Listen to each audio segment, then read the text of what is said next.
Donc, comme je le disais, j'allais parler de projection stéréographique. Voilà, j'avais pris l'exemple avec un cercle. Maintenant, je voulais qu'on fasse la démonstration dans le cas d'une sphère S2, c'est-à-dire de dimension 2. On va travailler dans une sphère qui est plongée dans R3, quoi. Voilà. Donc, parce que pour le cercle, ça sera beaucoup plus facile.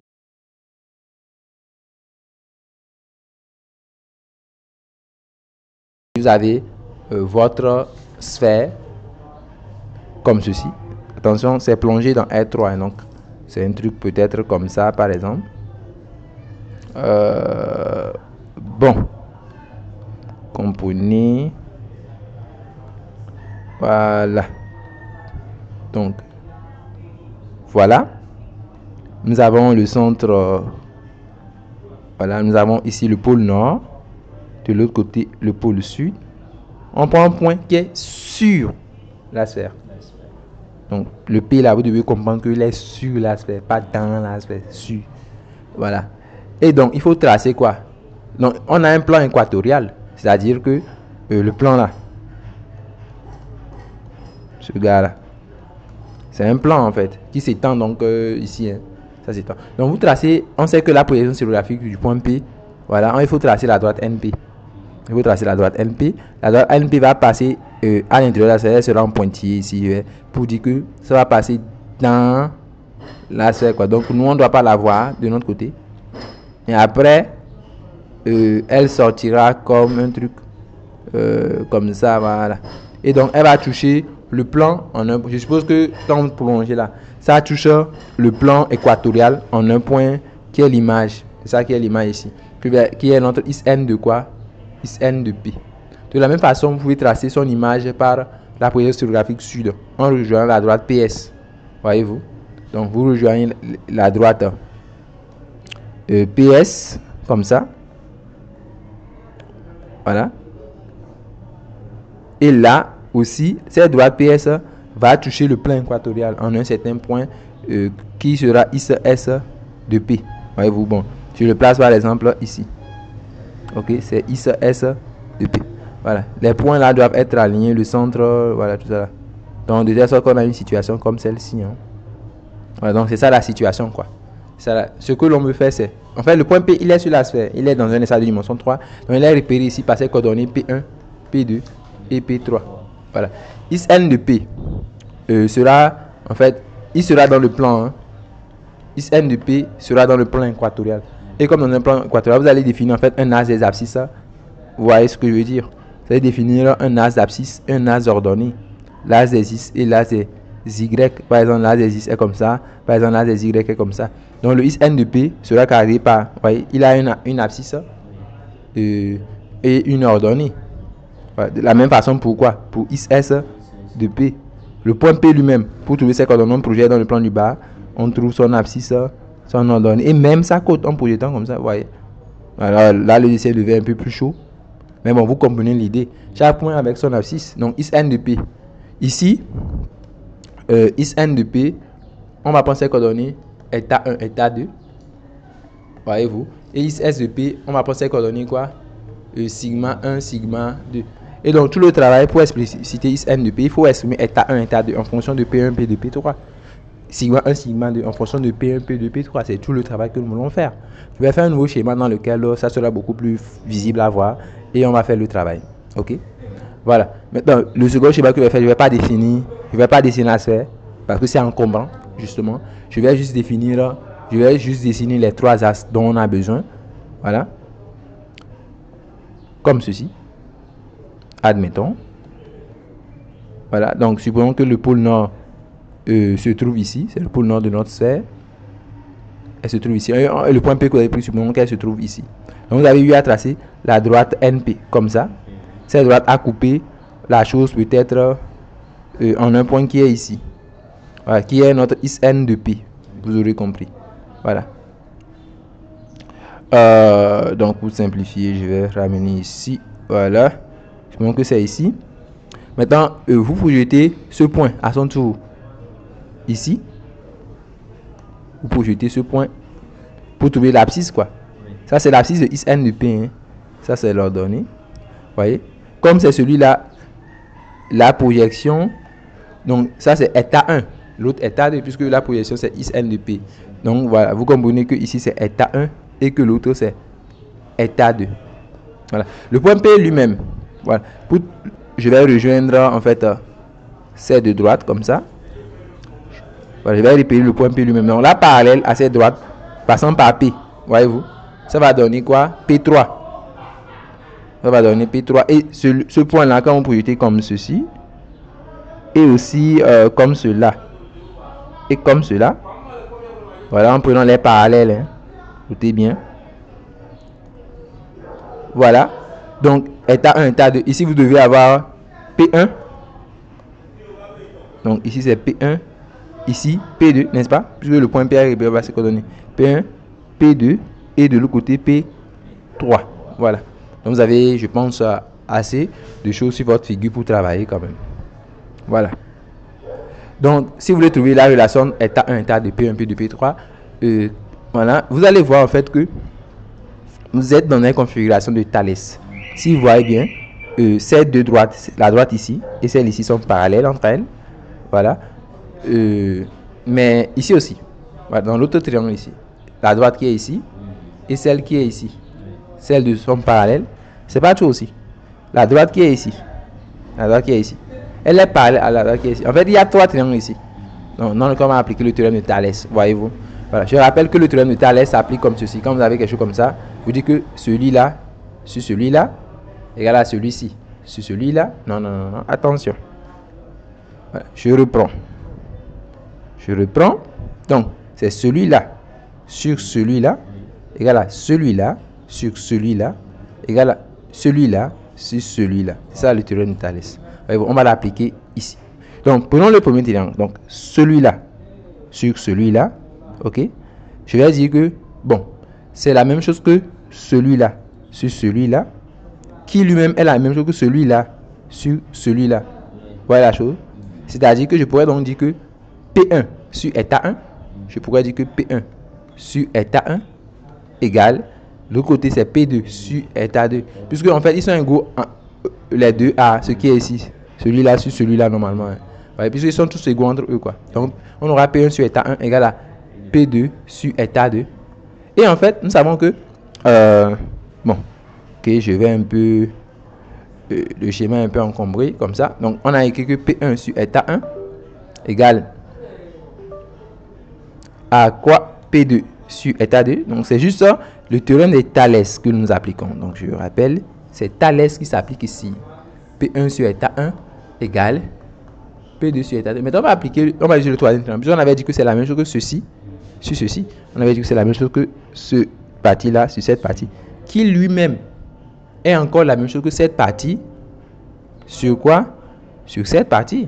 Toujours Thalès. Dans le grand triangle qui est en haut ici. Vous voyez?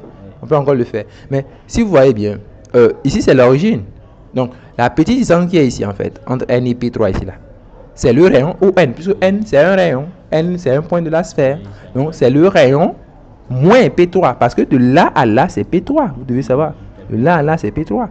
Donc quand je dis le petit truc qui est ici en fait, ici, il s'agit en fait de ON moins P3, c'est-à-dire le rayon qui est R moins P3. Donc ça fait R moins P3, le rayon, c'est ça que j'appelle R moins P3, le tout divisé par ON qui est le rayon. Vous voyez, le tout divisé par le rayon, divisé par R. Bon, certaines personnes peuvent travailler dans le cas où le rayon est égal à 1, ils écriront 1 moins P3 sur 1. Bon, moi, je vais travailler pour une sphère, le rayon R, être un peu plus général. Ok. Voilà.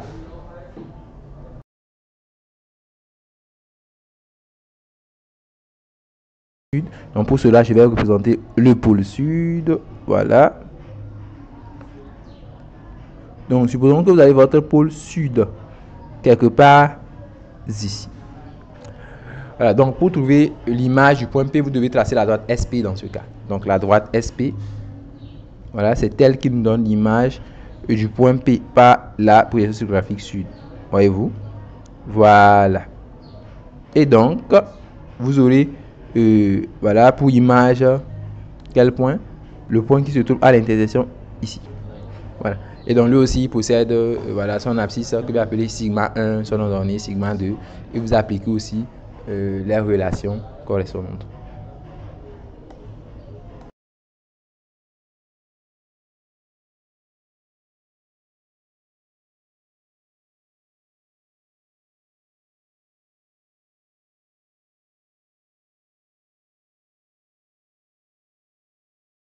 Et vous appliquez encore Thalès. Bon, mes triangles sont petits, mais vous voyez que je pourrais dire que sigma 1 sur P1, bon, c'est la même logique avant, hein. Sigma 1 sur P1 égale à sigma 2 sur P2, un truc comme ça, quoi. Ouais, ce sont les rapports que vous calculez avec la sigma 1 sur P1, sigma 2 sur P2. Ouais, non, on pourrait écrire que sigma 1 sur P1, je prends le plus petit sur le plus grand, quoi, égale à sigma 2 sur P2, égale à quoi? Bon, quand on prend sigma 1 sur P1, bon, ça devait donner tout ce rapport. Ouais, bon, le dessin est un peu bizarre. Voilà, bon, pour que vous voyez bien ce dont il s'agit, vous pouvez faire un autre dessin carrément. Voilà, sur lequel il n'y a que le pôle sud, pour mieux voir ce dont il s'agit. Voilà, donc quand vous faites un autre dessin, c'est ce que vous aurez, c'est beaucoup plus clair. Donc, vous pouvez donc dire que sigma 1 sur P1, donc petit sur grand, sigma 2 sur P2. Maintenant, donc ça doit être égal à ceci, c'est-à-dire la distance ici, n'est-ce pas, sur toute cette distance, non? Voilà. Et donc, cette distance se verra les deux. Ceci sur ceci. Voilà, donc, remarquez que, donc quand je parle de toute cette distance, elle se retrouve encore ici. Voyez-vous, parce que c'est la parallèle qu'on a tracée, quoi. Donc, quand on dit, on fait cette distance sur celle-ci, cela revient à faire cette distance sur celle-ci. C'est le ratio entre la distance ici et la distance ici au final. Et ça là, c'est encore le ratio entre ça avec théorème de Thalès, hein, et ça. Voyez-vous? Voilà, donc vous prenez ce triangle, en fait, le triangle là, quoi. Vous travaillez dans ce triangle parce qu'il y a deux parallèles là-bas. Et donc, voilà, la distance de là à là, ça représente en fait le rayon. Et maintenant de là à là, puisque ici c'est P3, ça fait le rayon, mais plus P3 cette fois-ci. Puis il faut ajouter au rayon P3, quoi. Donc ça sera égal à R, le rayon, sur R plus quoi? Sur R plus P3. Voilà. Donc c'est ce qu'on a. Si vous voyez bien, ce sont quasiment les mêmes relations, sauf qu'ici, le prend ça à l'inverse, quoi. C'est quasiment les mêmes relations. Si vous prenez l'inverse, vous aurez P1 sur sigma 1 égale à P2 sur sigma 2 égale à... Voilà. Donc vous aurez quasiment... c'est la même forme quand même entre les deux relations. P2 sur sigma 2, mais il suffit de remplacer là où il y a R moins P3 par R plus P3 sur le rayon. Donc nous avons deux relations. Voilà. Donc ici c'est sigma 2. Voilà. Donc avec ça on peut trouver, voilà, état 1, état 2 en fonction de P1, P2. Donc on va écrire que voilà les deux relations obtenues. Donc celui qui tire état 1, bon, il tirera état 1 à partir d'ici. Donc on aura état 1, on multiplie par P1. Donc ça sera R fois P1 sur R moins P3. Voilà. Celui qui tire état 2, il aura quoi? État 2 égale à R fois P2 sur R moins P3. Sigma 1. Ça fait R fois P1 sur R plus P3. Et sigma 2, c'est quoi? R fois P2 sur R plus P3. Voilà. Is n et is s. Voilà, bon, le reste, c'est des calculs. Donc, is n, c'est état 1, état 2. Voilà, vous mettez R sur R moins P3 en facteur. De l'autre côté, R sur R plus P3 en facteur. Maintenant, je vais trouver, en fait, une relation entre sigma 1, sigma 2 et aussi état 1, état 2. C'est ce qu'on appellera un changement de carte. C'est ce qu'on appellera un changement de carte. Voilà, maintenant, sachez que, voilà, pour parler du changement de carte, on fait comment? Voilà, je vais faire un petit dessin pour que vous voyez la situation. Donc, vous allez prendre l'intersection des... Ici, on est face à deux ouverts qui sont S privés de... Il y a la sphère S2 privée du pôle sud et la sphère S2 privée du pôle nord. Il faut travailler sur leur intersection. Voilà, parce qu'on l'avait dit dans le cours qu'il faut prendre U inter V. C'est comme c'est ce gars-là qui est U, c'est ça-là qui est le V, quoi. Il faut donc prendre leur intersection qui sera S2 privé du sud et du nord. Donc, leur intersection S2 privé de quoi? Du sud et du nord. Donc ici, la projection stéréographique nord marche il donne à S2 une image que je vais appeler, je vais donner un nom à ce point. Je vais l'appeler par exemple A, B, bon, on s'en fiche. Je l'appelle par exemple A, c'est juste un lien comme ça. Et IS à un point qui est, voilà, à un point P qui est sur la sphère, qui est différent du pôle sud, du pôle nord, il associe un point B. Maintenant, on veut trouver une relation entre les points A et le point B. A, c'est ça qui est identifié ici à les états, état 1, état 2. B, c'est ça qui est identifié à quoi? Le sigma, non? Sigma 1 et quoi? Sigma 2. Donc l'application c'est ISN. Si je veux trouver une relation, si je veux trouver sigma 1, sigma 2 en fonction de état 1, état 2, l'application c'est ISN moins 1. Il faut aller dans le sens contraire. Il faut, c'est ça là. Et ça là. C'est bon? Donc c'est ça qu'on appelle IS rond quoi? ISN moins 1. Voilà. Parce que c'est ça là qui est SN moins 1, ça qui est IS. Donc cette application va donner une relation état 1, état 2. Donc ça va permettre de trouver ça là en fonction de état 1, état 2. Voyez-vous?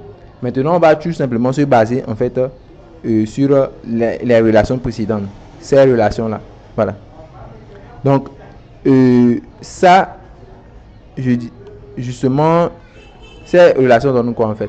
La première égalité, c'est ça qui me donne le vecteur OA. La première relation. Ça donne, puisque j'ai identifié A à ce point. Donc, c'est le vecteur OA, ça. Voyez-vous? Donc, ça donne le vecteur OA et l'autre, le vecteur OB. Vous voyez ça? Voilà. Maintenant, je propose qu'on fasse un produit scalaire entre OA et OB. Voilà, faisons un produit scalaire. Si vous faites OA scalaire OB, voilà. Donc, OA scalaire OB, ça donne quoi? Donc, OA scalaire OB, ça donne quoi? Ça va donner R au carré, n'est-ce pas? OA scalaire OB, ça va donner R au carré sur quoi? Sur R carré moins P3 au carré. Puis on va faire R moins P3 fois R plus P3. Bon, ici, on aura P1 fois P1, P2 fois P2. Donc, la somme P1 carré plus quoi? P2 au carré. Voilà. Maintenant, la chose est que celui-là, comme on sait qu'on est sur un cercle, P appartient en fait à S2, qui est sphère de centre 0 et de rayon R. Donc, dans ce qu'on sait que P1 carré plus P2 carré, ça doit faire voilà, R carré moins P3 carré. Parce que la somme doit donner R carré. P1 carré, P2 carré, P3 carré, donne R carré. C'est pour cela qu'arrivé ici, nous pouvons écrire R carré moins P3 carré. Celui-là, on écrit ça comme R carré moins P3 carré. En vue de simplifier tout simplement les deux là. Voyez-vous? Et donc, il y a simplification. Donc, OA scalaire OB donne alors quoi? OA scalaire OB, ça donne alors R carré tout simplement. Maintenant, comme vous le voyez, les vecteurs OA et OB sont collinéaires. Bon, c'est facile, regardez. Celui-là, il est collinéaire à P1, P2. C'est un réel fois P1, P2. Celui-là, c'est un réel fois P1, P2. Vous voyez que les deux sont collinéaires, non? Vous pouvez même le voir sur le schéma. Hein? Ils sont collinéaires. Voilà. Donc, OA et OB sont collinéaires. Ce qui fait que, si je veux trouver, par exemple, OB en fonction de OA, c'est bon. Si je veux trouver OB en fonction de OA, OB est de la forme 1 réel K fois OA. Voyez-vous? Voilà. K positif d'ailleurs. Pourquoi je dis K positif? Regardez bien. Regardez. Voilà. R sur R moins P3 est en fait positif. Parce que bon, P3 est plus petit que R, je pense. Ceci est positif. Les deux vont dans le même sens en fait. Donc K est positif. Donc ici, pour trouver la valeur de K, en termes de distance, vous aurez quoi? OB qui est K fois OA en termes de distance. Ce qui fait que K c'est quoi? C'est OB sur OA. K c'est le rapport. C'est OB sur OA. Donc fois le vecteur OA. Voilà. Voilà. Donc vous avez OB, vous avez. Voilà. Donc il faut maintenant trouver le rapport OB-OA. Maintenant ici, OA scalaire OB. Comme les deux vecteurs sont collés dans le même sens, OA scalaire OB, c'est OA fois OB. Parce qu'ils sont collés dans le même sens. Donc c'est encore OA fois OB qui donne R carré. Ce qui fait que si vous voulez chercher, voilà, par exemple, voilà, si vous voulez chercher OB par exemple, ça fait quoi? R carré sur OA. Et on va remplacer ici, puisque il faut diviser tout simplement par OA. Donc vous aurez R carré sur OA carré fois le vecteur OA pour donc OB. Voilà, c'est OB qui est le sud, c'est ça qui est IS N de P. Donc vous avez trouvé en fait IS plutôt. C'est ça qui est IS de. Voilà, donc c'est ça qui va donner les sigmas en fait. Donc c'est lui qui est sigma 1, sigma 2. Donc qui serait égal à R carré divisé par OA carré. C'est ça qui est quoi? Donc A est carré par état 1, état 2. Donc vous aurez ici état 1 carré plus état 2 carré fois le vecteur OA qui est état 1, état 2. Donc vous avez donc l'application du changement de 4. Donc qui ici sur la IS N rond IS S moins 1 je pense. C'est lui qui prend sigma 1, sigma 2 et associe état 1, état, bon, associe les coordonnées, voilà. Donc à sigma 1, sigma 2, il est censé associer quoi bon, il me semble que ce que je viens de trouver, c'est plutôt is S rond is n-1 que j'ai explicité. Voilà, parce que il faut travailler, si on met is n-1, ça commence avec état 1, état 2. Donc il prend état 1, état 2 et il associe sigma 1, sigma 2. Voilà, c'est cette application que je viens de trouver comme ça. Vous comprenez? Voilà, parce que c'est sigma 1, sigma 2 en fonction de état 1, état 2 que j'ai trouvé. Voilà. Donc bon, bien évidemment, l'autre côté aussi c'est la même forme. Si vous voulez trouver état 1, état 2, je pense que c'est la même forme, quoi. C'est-à-dire vous aurez état 1, état 2 qui sera égal à R carré fois sigma 1 carré plus sigma 2 carré fois sigma 1, sigma 2, quoi. En fait, à la place de OA que j'ai tiré, il suffit de tirer. À la place de OB que j'ai tiré, il suffit de tirer le vecteur OA et puis bon, vous allez trouver les mêmes relations quand même. Donc on a l'application du changement de 4. Et comme vous pouvez le voir, c'est une application de classe infinie, l'application du changement de 4 parce que bon, c'est fraction rationnelle, quoi. État 1 R carré. C'est la variable, c'est état 1 ici. Voyez-vous, fraction rationnelle en variable. C'est comme on met x sur x carré plus y carré. Y sur x carré plus y carré sur voilà, avec x carré plus y carré différent de 0 bien évidemment. Donc bon, c'est une classe infinie, quoi. Voilà. Donc toutes ces allocations sont des allocations qui sont voilà, de classe C infinie. Voilà. Donc comment on peut trouver l'application de changement de 4. Voilà. Maintenant vous pouvez aussi chercher à trouver seulement is-1, seulement is-1. Moi j'ai cherché is-n non is-1. Vous voulez chercher seulement is-1 ou seulement is-n-1, vous pouvez aussi chercher à le faire.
Que vous pouvez en fait factoriser en R moins P3 facteur de quoi? R plus P3. Donc l'objectif de simplifier. Voilà, donc vous allez simplifier. Donc ici il va rester juste R moins P3, un seul R moins P3. Donc vous aurez ici R moins P3 fois état 1 carré plus état 2 carré égale. Donc R carré, je vais le mettre de l'autre côté. Le R carré qui est ici, je l'injecte de l'autre côté. Voilà. Donc ici, il y a un R moins P3 qui est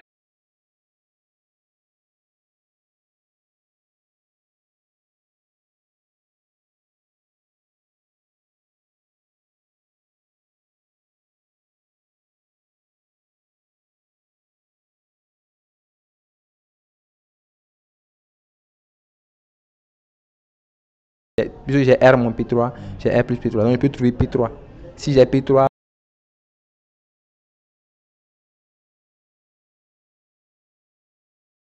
voilà, si vous mettez, on va regrouper tous les P3 qu'on a. Hein. S'il y a moins P3, s'il y a P3, on va amener le moins P3 là de l'autre côté. Donc à côté de ce moins P3, il y aura état 1 carré plus état 2 carré, donc qui va de l'autre côté. Donc si vous mettez P3 en développant ici, vous aurez R carré. Maintenant, ici, il y aura état 1 carré et état 2 carré. Donc plus état 1 carré plus état 2 au carré. Ça, c'est la partie où il y a P3. Maintenant, vous balancez tout le reste dans un second membre. Donc ici, il y aura R fois. Vous voyez, vous aurez R qui sera multiplié par quoi? État 1 carré plus état 2 au carré. Maintenant, ici, il y aura R au cube. Voilà, il ira de l'autre côté, qui va donner en fait moins R au cube. Voilà. Et donc, si vous tirez P3, vous aurez P3 qui sera égal à. Donc, en bas, nous aurons état 1 au carré plus état 2 au carré plus R au carré. Et en haut, en mettant R en facteur, vous aurez état 1 au carré plus état 2 au carré moins R carré. Voilà. Donc, c'est la sélection de P3 en fonction des états 1 et état 2. Il vous reste maintenant à avoir P1 et P2.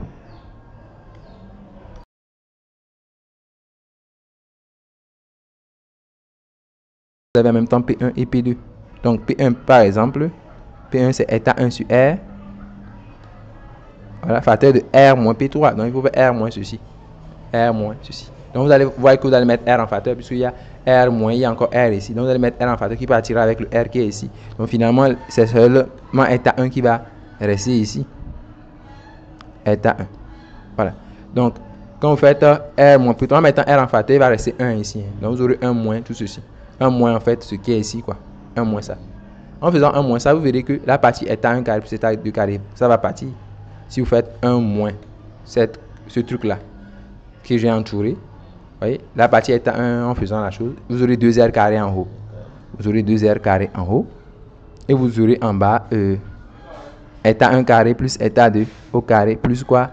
R au carré. Vous faites la même chose pour l'autre. Vous comprenez que ça sera quasiment la même chose. À la place de état 1, il y aura état 2. Voilà. Ce qui fait que P2, lui, serait égal à quoi? P2, de la même façon, hein, lui serait égal à état 2. Et il y aura ici 2R carré. Et quoi? État 1 carré plus état 2 carré plus quoi? R au carré. Voyez, on vient de trouver P1, P2, P3. Ce qui veut dire que on a une façon de trouver la bijection réciproque. Autrement dit, ISN moins 1. On sait que ISN renvoie quoi?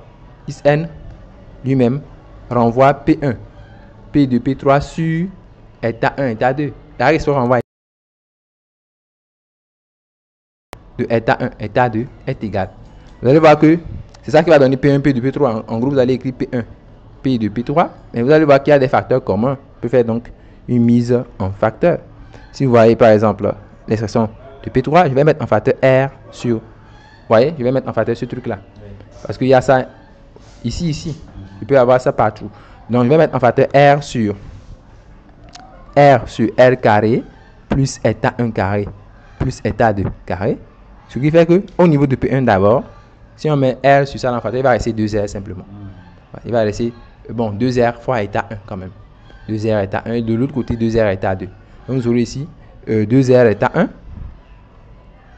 De l'autre côté 2R état 2. Et ensuite, pour P3, quand vous mettez R sur ce truc-là en facteur, il va rester juste le numérateur qui est ici. C'est-à-dire moins R carré plus la somme R carré là. Donc, moins R carré plus quoi? État 1 carré plus état 2 au carré. Donc, vous pouvez comparer. Vous allez voir que c'est parfaitement ce qu'on a écrit. Donc, c'est